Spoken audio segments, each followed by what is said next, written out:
Hello, and welcome back to The Argonaut with Jason Economou. I'm your host, Jason Economou, and today we continue our quest to address the housing crisis. In this episode, we are going to be interviewing my friend, Matt Jachoski. Matt and I first met each other when he produced MauiHaleMatch.org. That was a website that he created in the wake of the August 8th wildfires. And the website was intended to connect those who were displaced by the fires, renters in need of homes, with landlords who had homes. Through that process, Matt uncovered a lot of interesting data regarding rental housing specifically and the rates that were being charged in relation to what people could afford. And he kind of unlocked a new way for local policymakers, and in this instance, the federal recovery effort,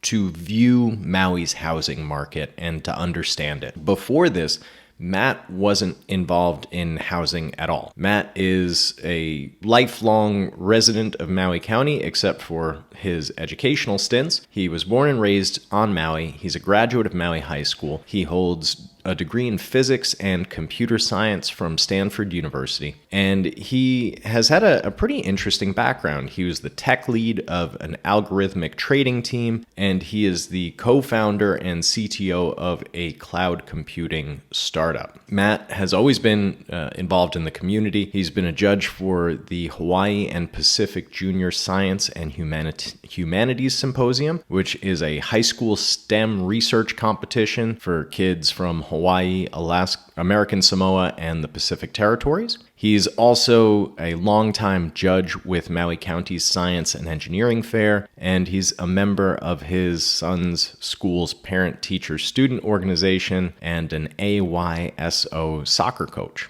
Matt loves surfing, foiling, diving, and he loves Maui, his home. He's a proud husband, and a proud father of 2 young children. After starting Maui Hale Match, which is a 100% volunteer effort that he pays all the costs for out of pocket, which you can still check out. That was supported by Maui Rapid Response. The website continues to add a few new landlords every week, and if you have a property that is in Maui County that you would like to let people know is available for rental, please visit MauiHaleMatch.org. Through the data that he collected, he realized that the big barrier here to housing folks has been primarily financial. Now, he's gonna get into it, and he'll reveal in this episode that there actually are enough units, technically, enough housing units to meet our needs here in Maui County.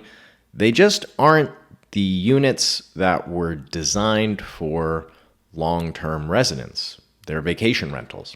And so a lot of what Matt has been doing is trying to figure out how to bridge that gap and how to make it economically viable for vacation rental owners to help house Maui fire victims. This effort overall led to Matt joining the Council for Native Hawaiian Advancement to help build helpingmaui.org, which is a website that you can go to and check out the programs, the housing efforts for displaced residents that are being supported by the Council for Native Hawaiian Advancement, the American Red Cross, Hawaii Community Foundation, the County of Maui, and the state of Hawaii. I got to work with Matt and the Council for Native Hawaiian Advancement a little bit at the start of these efforts, and I can tell you it is incredible, but they're not as successful as they really should be, and it's through no fault of their own. Their program is great. They have tried everything they can to get property owners to rent out their units to displaced residents. But greed kind of plays a role in this whole thing. Enjoy this conversation. It gets into some issues regarding tourism that are definitely relevant to the housing issue, both in Maui County and really everywhere else. And we're going to explore those further in other episodes. But for this episode, just enjoy. And if you like the episode, if you don't like the episode, if you have questions to follow up with the episode, please check out the links in our bio. There's going to be a website there and an email address, and you can go ahead and email me any of your comments, and we'll try and address those. But for now, enjoy the interview. Well, Matt, thank you for joining me today. This is actually the first official interview I am conducting as the host of The Argonaut. So welcome.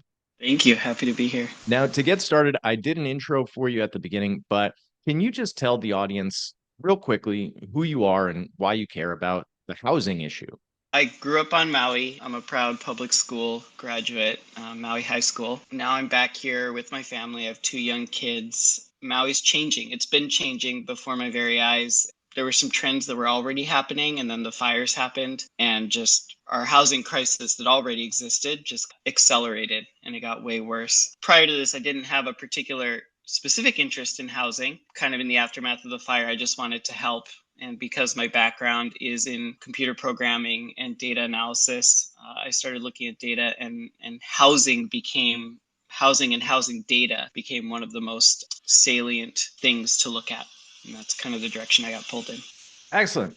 Let's take a big old step back, and I want to ask you about growing up on Maui. You are part of a sadly dwindling number of Maui-born folks, particularly Native Hawaiian Maui-born folks, who are still on the island after growing up, who are making careers here and trying to raise the next generation of your family here. And I want to know what it was like for you growing up on Maui. Growing up here, I think probably like many places, you don't appreciate what a special place this is until you actually leave. But now, as an adult looking back, I can appreciate that this was a great place to grow up. You're surrounded by nature. You can always be outside. It's ethnically diverse, which is really awesome. I've had the opportunity as an adult to live in some other places, including Northern California and Chicago. And just there's no place like Hawaii, and I knew I always wanted to come back. One of the big ways it's changed I've seen is just that there's neighborhoods that used to have different feelings. I grew up in Pukalani, which has a bunch of residential homes. It's a really great local neighborhood. And when I grew up, those homes were occupied, by they're single family homes, and they're occupied by single families. And now as an adult, I'm back and I see many of those homes. In fact, maybe even most of those homes have been sliced and diced and are now housing like 2 or 3 families. Some of my friends I grew up with are living in the same homes they grew up in, just like sharing that space with their parents. So just, the options are dwindling for the people who grew up here and have more modest incomes to be able to afford to live here.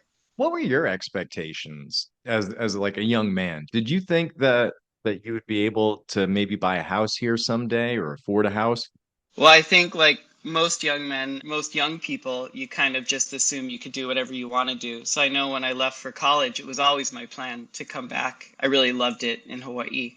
Uh, Growing up, yeah, I just never questioned that it would be doable.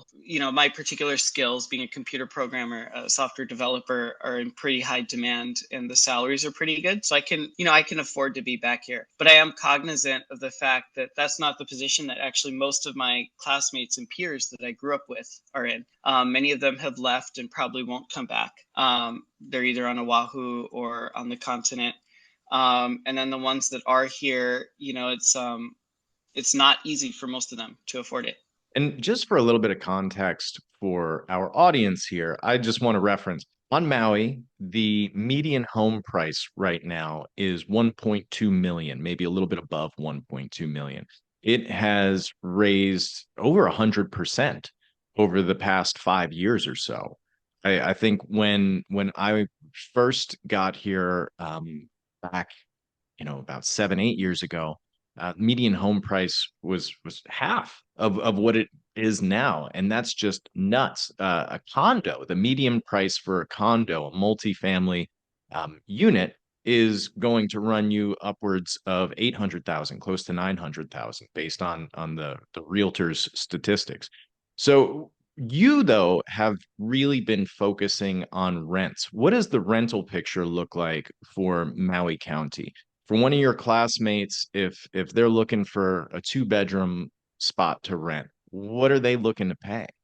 That's a good question. So, to be fair, I've only focused on these prices post fire. which is when, prices have certainly risen post fire. The sort of rents that people can afford are pretty close to HUD fair market value rents. The average family that wants a one bedroom to rent can pay about $1,700 a month. But if you look at Craigslist and just kind of take the median one bedroom price that's being offered across the island, you're looking at $2,200 a month. So that's like a $500 per month gap, which is huge. For two bedrooms, the median family can pay around $2,500 per month, and the median asking price on Craigslist and other sites like that is $3,500 a month. So that's a $1,000 per month difference. That really puts housing out of reach of most people. I don't even think I had realized that it got that bad. 3,500 for a two-bedroom house or apartment here. That's wild. And just for additional context for folks, that's generally what we would call an Ohana unit, or maybe what on the mainland is called an accessory dwelling unit. So this is going to be on a property that you're renting and you're sharing with usually the landowner or another family that's renting the main unit of the house. So it's not even like you have some plot of your own and a lot of your own space most of the time. These are usually about 500 square feet, usually definitely under 1,000 square feet for a lot of these rentals. And you're paying $3,500 for a two-bedroom. That's pretty wild.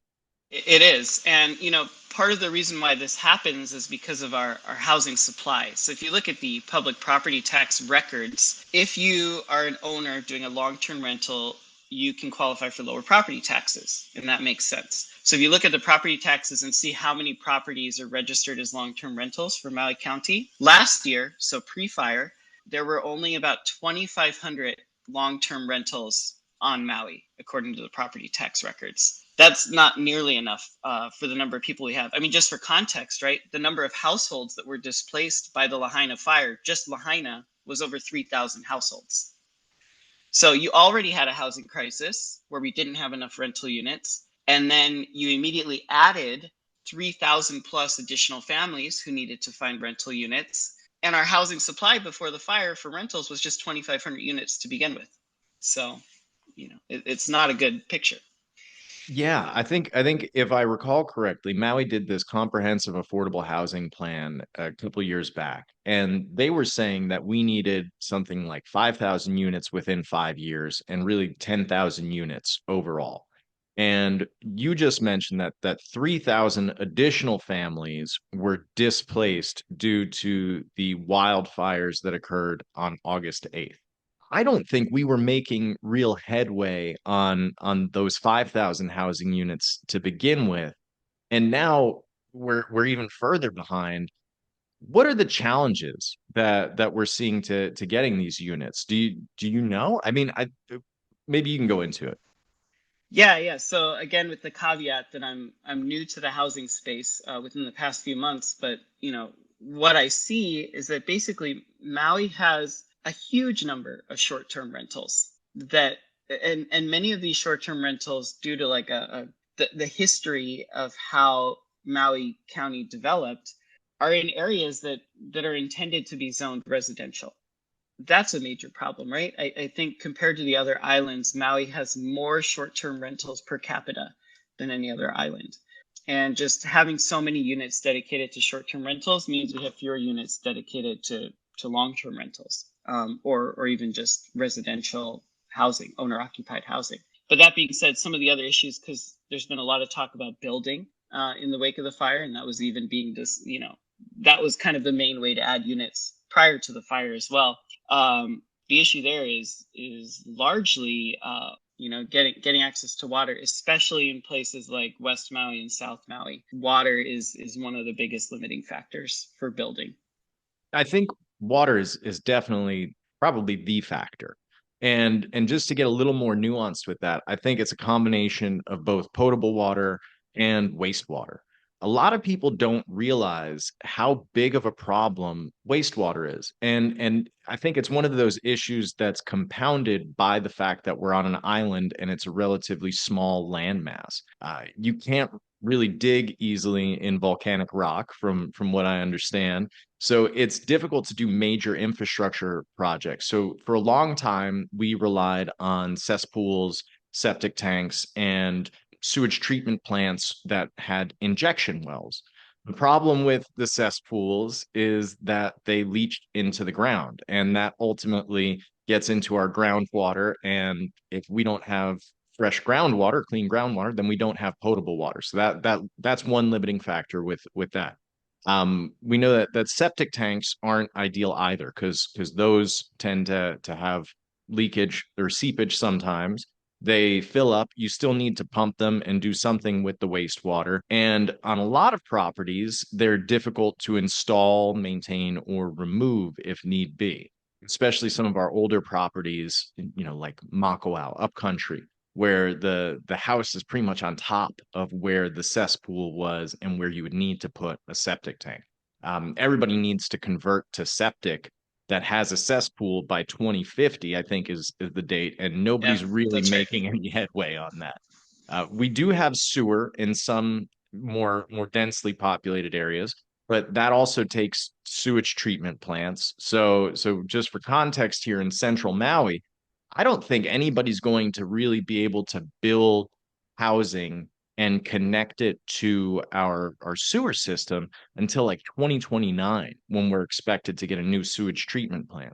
So that leaves these smaller treatment plants, what would be like a pocket wastewater treatment plant. But there was a Supreme Court case a couple years back that said we can't use injection wells.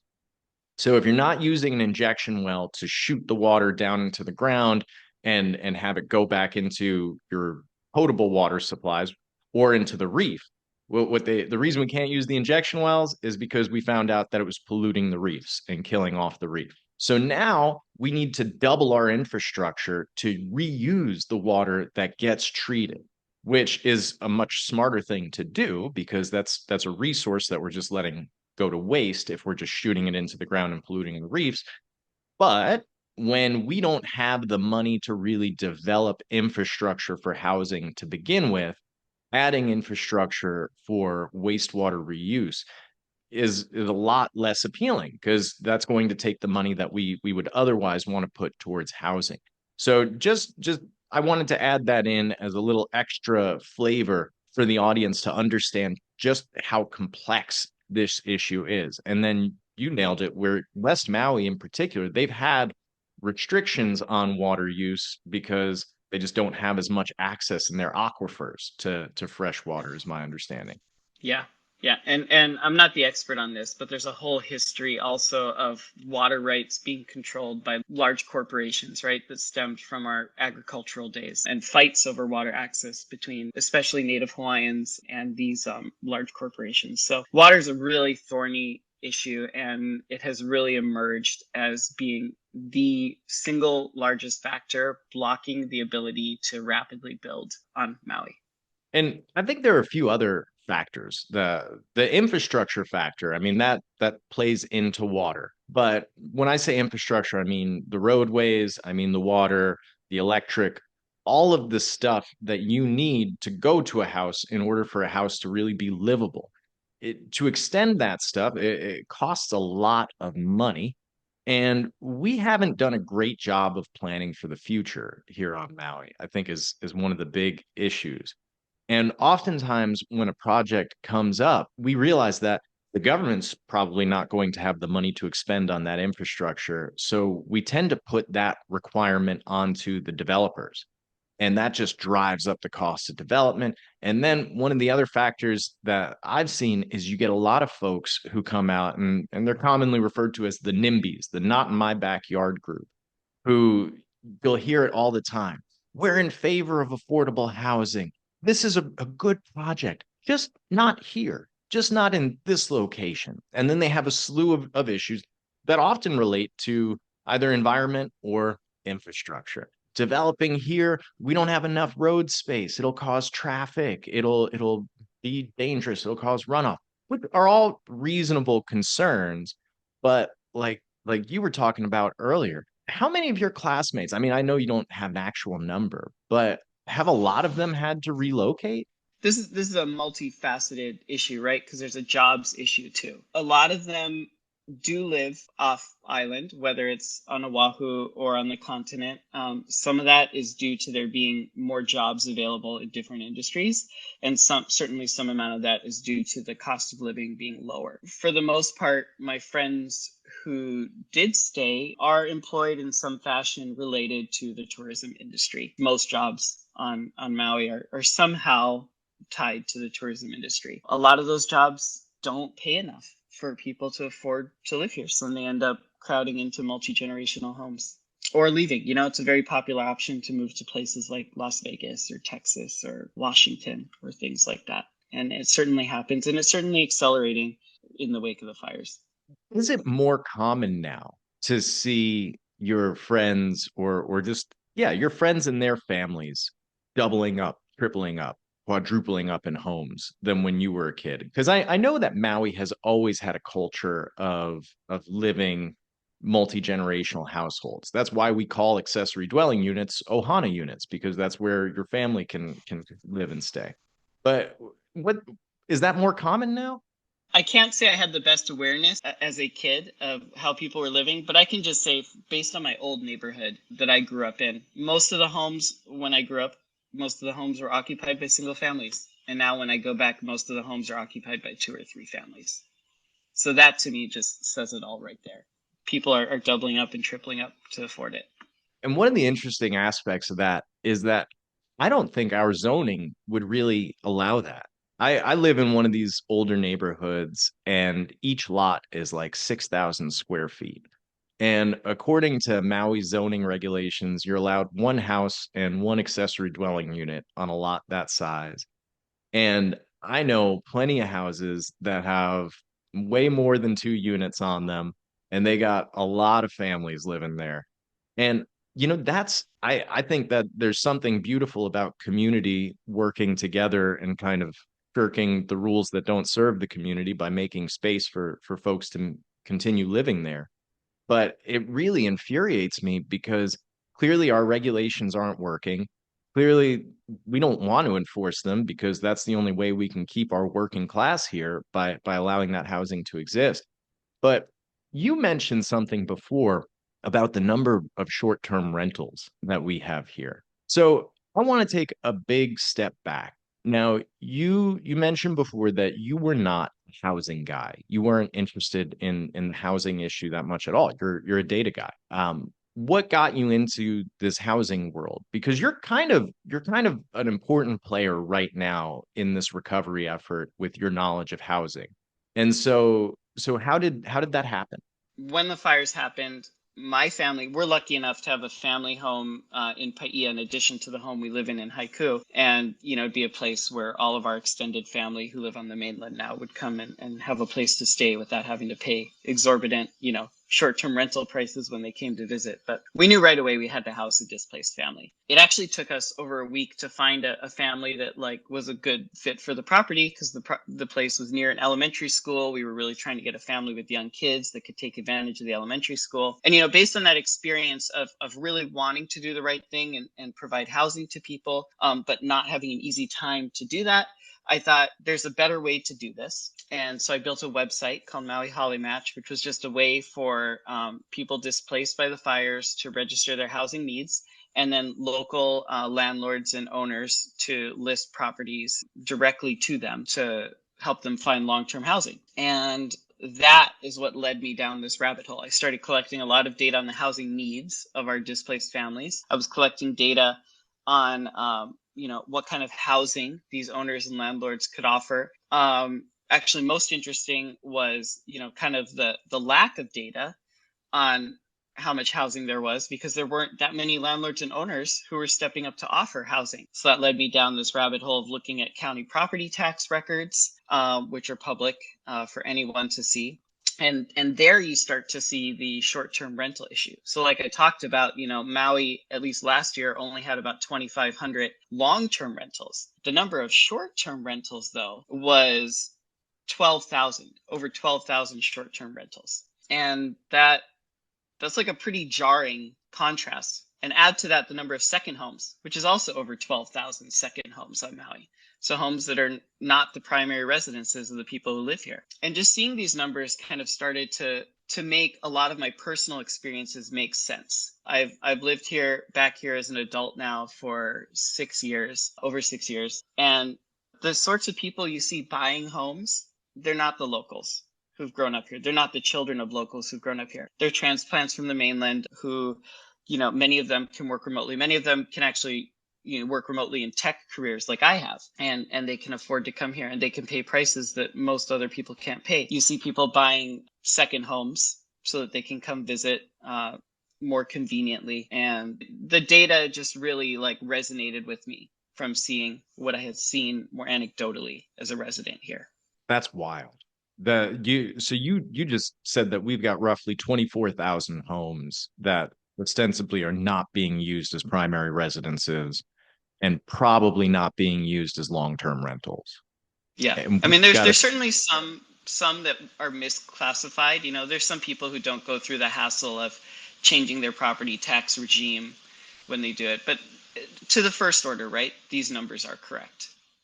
yeah, and I'm pretty darn familiar with our property tax system here. So I'm going to do a recap episode of this one where I get into some of the nuance because you're absolutely right. There's a lot of folks who are offering long-term rentals, but they're currently classified as either owner occupied because they're on the same property as the homeowner, or they're classified as non-owner occupied because the homeowner just didn't realize they can get a discount on their property taxes by registering them.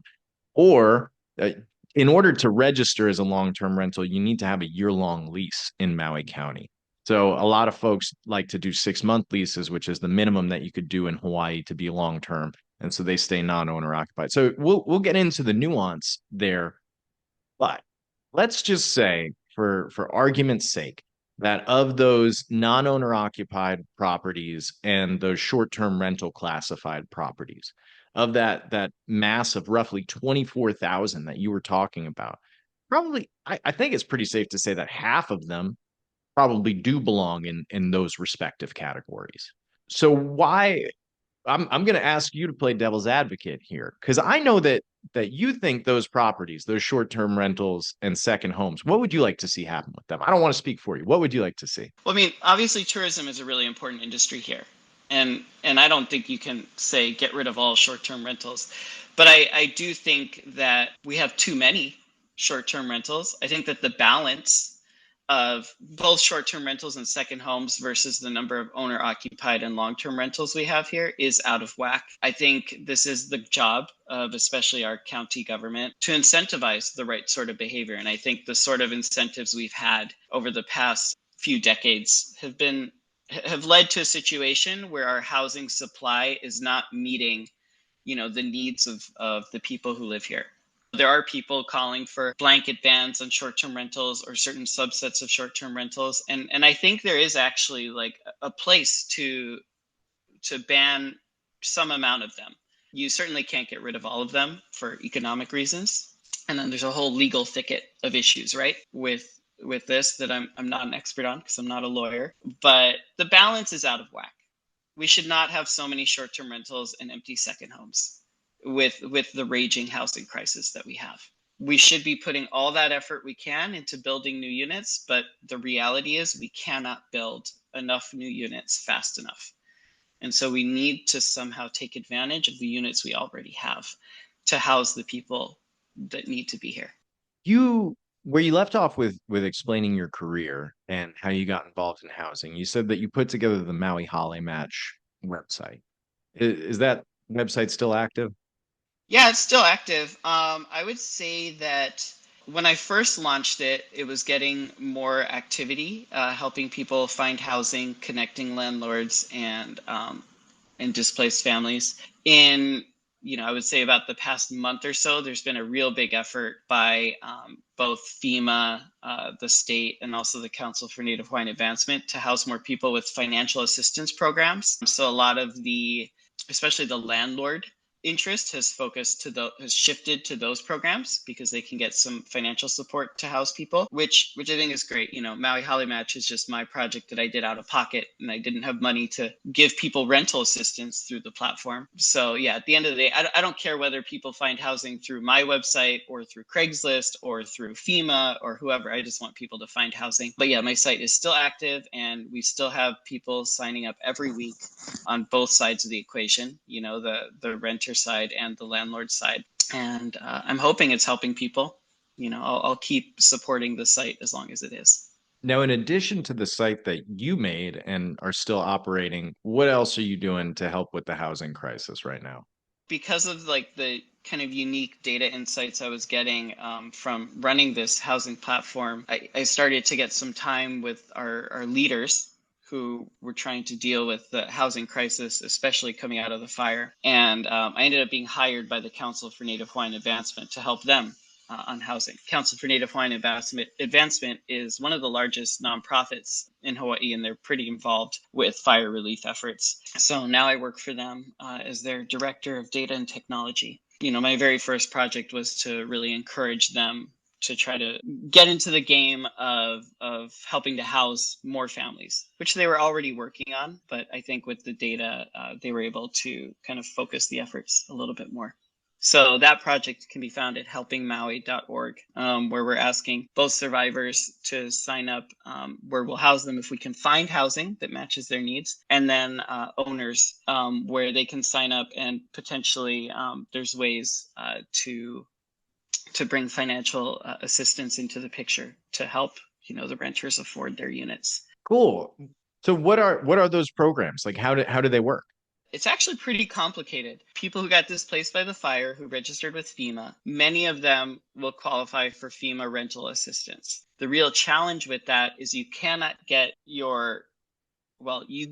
they got some initial FEMA rental assistance immediately after the fires. But if they want to get continued rental assistance, they have to actually have a lease in hand already, and they have to have receipts of their security deposits and rent paid to present to FEMA and ask for continued rental assistance. So one of the really tricky things we're running into is that people can't afford to get into rentals in the first place because they don't have enough money to do it, or they're really scared to commit to paying a lot of rent without knowing for certain that they're going to get this FEMA rental assistance. But you can't get the FEMA rental assistance until you've already signed the lease and made that commitment. So that's kind of one of the ways this program is trying to help. This program is trying to help by saying, like, okay, we're going to help you fill that gap between what you can actually afford and what the rent is asking. And we're going to do some calculations on the back end to have some confidence that you'll qualify and receive some certain amount of FEMA rental assistance that will fill the gap. And then we may fill the gap with other philanthropic funds as well. We have some funds from the Red Cross and some funds also from the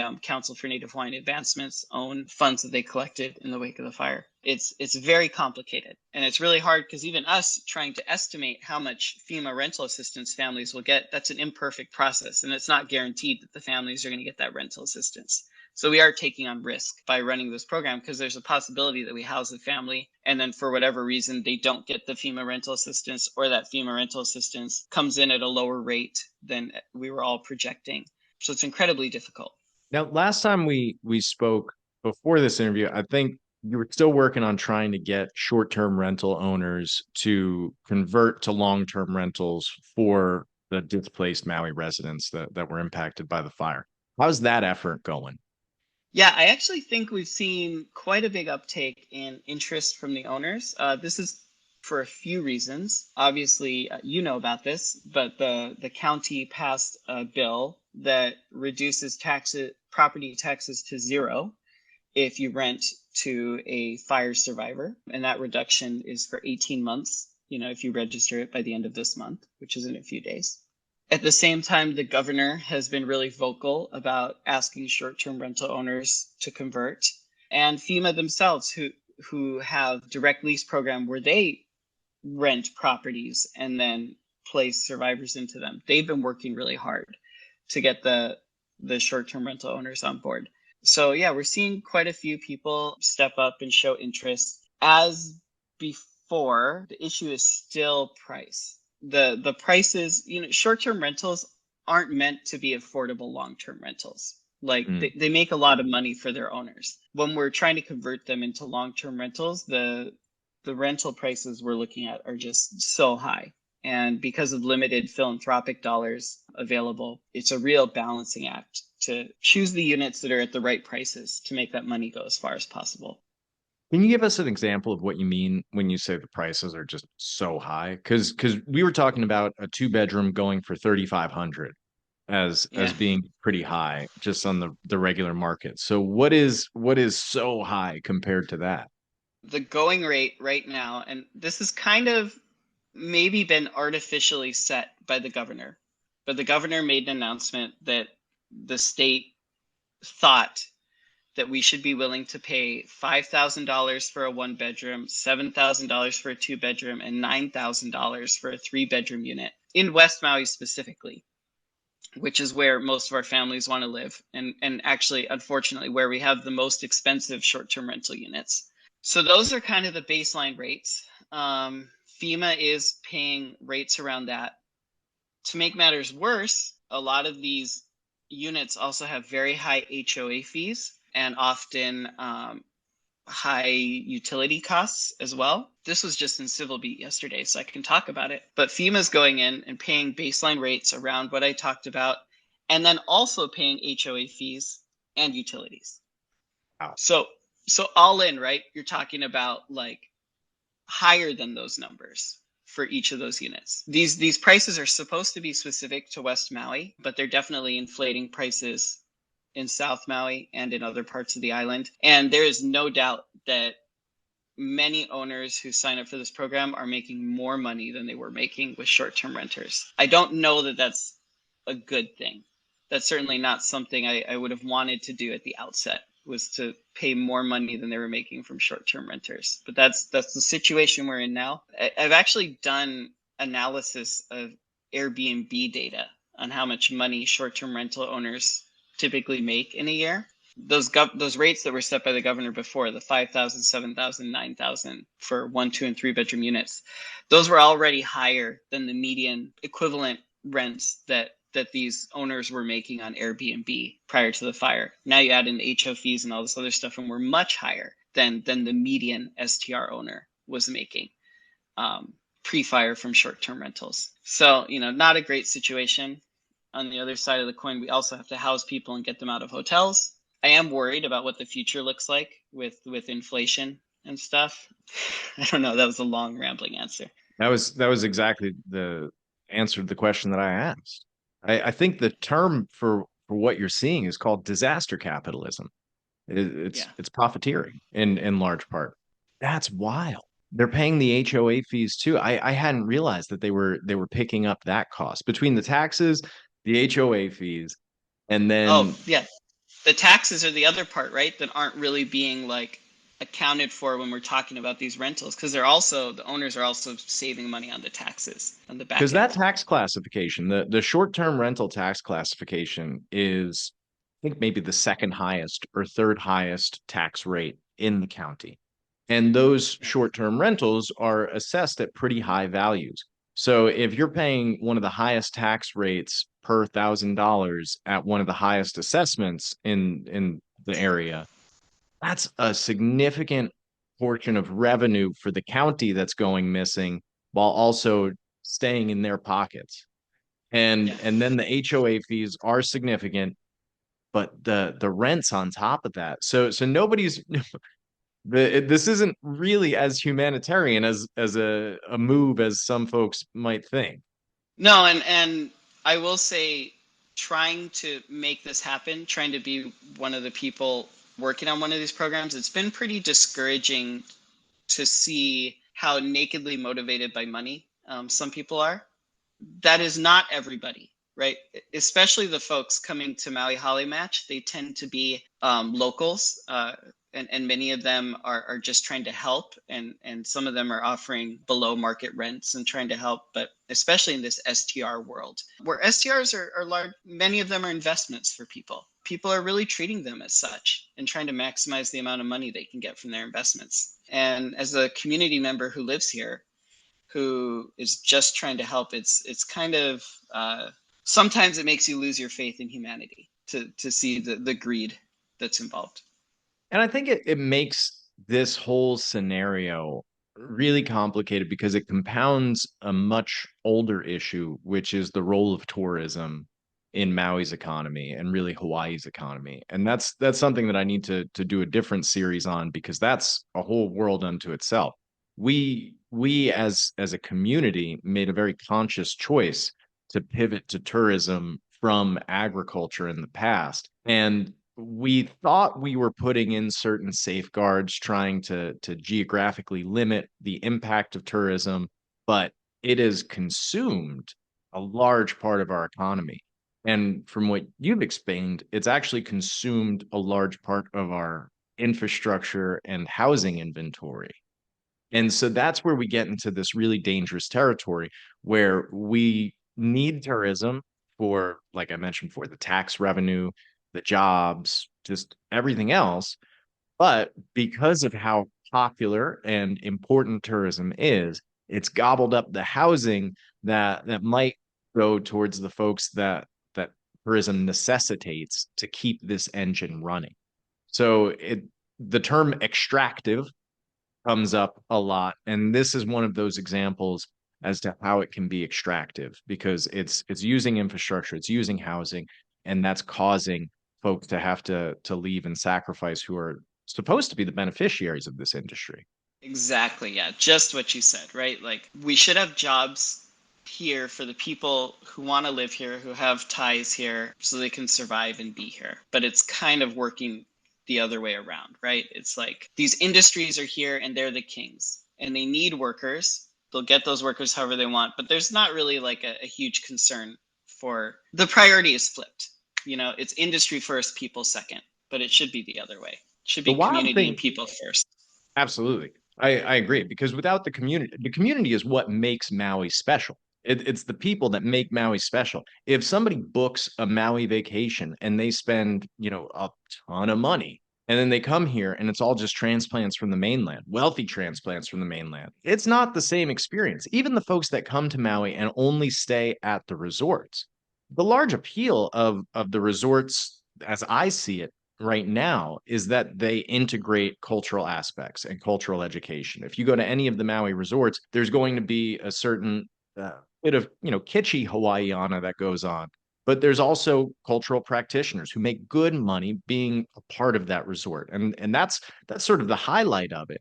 But if we just get rid of that, even those cultural practitioners who bring that local flavor, they're not going to be able to stay. And the really infuriating thing to me about what you're saying with these rents on the west side, if anybody's listening that's not aware of what happened in Lahaina on August 8th, stop this and go ahead and Google it. Because this was national major news. And I think it's going to be maybe the defining moment in Maui's history for this century.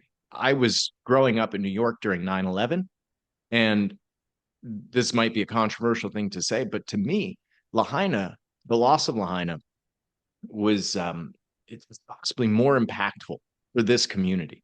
Because if you look at what happened with the World Trade Centers, those were places of commerce. Yes, a lot of stuff got destroyed. Lots of people lost their lives. It was a terrible tragedy. I'm not trying to minimize that at all. But what happened in Lahaina was literally an entire community, a city that has stood for, you know, generations, has had multiple identities as the seat of a kingdom, as a whaling village, as a plantation town, and as a center of commerce and tourism destination more recently. All of that history was completely wiped out. The number of structures was something like 3,000 plus structures, and 2,000 of those were homes, just completely destroyed overnight. And to rebuild it's going to take a couple of years just to clean up.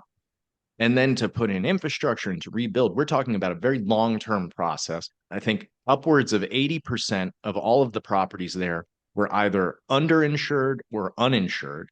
So even the landowners and property owners that had been there in many instances for many generations, they don't really have a viable path forward. to rebuild. So that's why I say that this is one of those defining moments and so devastating. But also, I want to bring up that point because if you're a tourist coming to Maui right now, West Maui is not the ideal place to be staying. The idea that these folks who have these short-term rentals in West Maui are getting 100% occupancy rates from Airbnb and that they need to be paid for the maximum possible amount of recuperation from what they could have been paid hypothetically as short-term rental owners is wildly appalling to me. And are And you should have like an insane level of participation. Are you guys still struggling to find houses for folks? I would say at this point we have enough. I don't know that we have enough housing, enough landlords who step forward to house the 3,000 plus displaced families, but we're much closer than we used to be. And there's actually a lot of just operational issues to work through on onboarding units, getting leases signed, walking through properties, things like that. Now, this sounds like an incredibly costly program to run. If anybody wants to donate money to help in the philanthropic dollars, where should they go?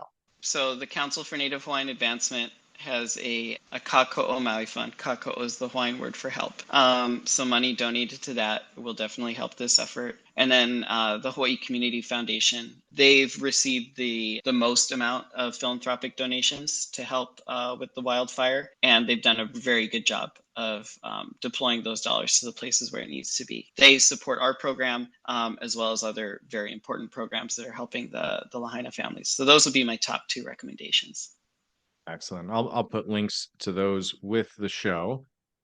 Now, you've been extremely generous with your time, and I'm going to let you go here. But if you had the power to change something on Maui to help handle this housing crisis, I'm taking Matt and I am putting a crown on him. I'm making you king of the universe for a day. What would you like to see change? This is a huge question. I'm going to give you two answers. I'm going to give like a short term answer and a long term answer. But the short term answer is that, I feel so bad for these families that have been displaced, that have been forced to live in hotels or leave the island. And if I could just snap my fingers and make housing appear for them, whether it was new housing that was constructed or a bunch of STR units that would be willing to house them for a year or more, I would make that happen because they've gone through enough and it's not okay, the situation that they're in, bouncing between hotel rooms or being forced to leave. Longer term, I would just majorly shift that balance between short-term rentals and short-term rentals and second homes versus owner occupied and long-term rentals. We need way more supply on the owner occupied and long-term rental side, and we need it. The supply would help with the affordability issue as well, because the supply we have is way too expensive. And that would help so much. If people could afford to live here, if people could find housing here, just life would be so much better for a lot of people. I agree. I I think as terrible as it sounds, the fact that these folks from Lahaina are part of the conversation now seems like it makes housing more of a real possibility. It sounds weird, but I think we as a society, culturally, we tend to look at folks that are either economically insecure or homeless, particularly the homeless. And we look at them as though it's their fault all the time, 100%. That they're there because they deserve it. So we don't need to worry about handouts to them because it's some sort of moral failing that got them into that position.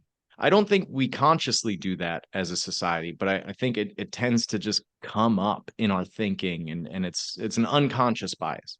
I think when it comes to the folk from Lahaina, these are people all across the economic spectrum. The fire was indiscriminate against millionaires as much as it was against folks who only had $30 in their bank account.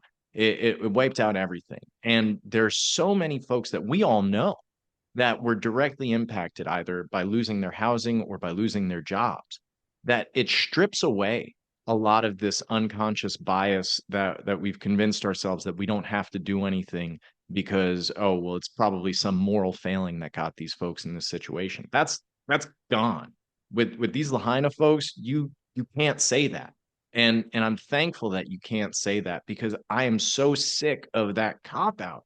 This idea that all of us are where we're at because we absolutely deserve it. And if I'm a millionaire, it's not because my parents started a company and gave me a job right out of high school and set me up with my first sales, and that's why I'm a millionaire. No, no, no, it's because I worked so hard. That's a lie. And it's the same lie when it comes to folks who are poor.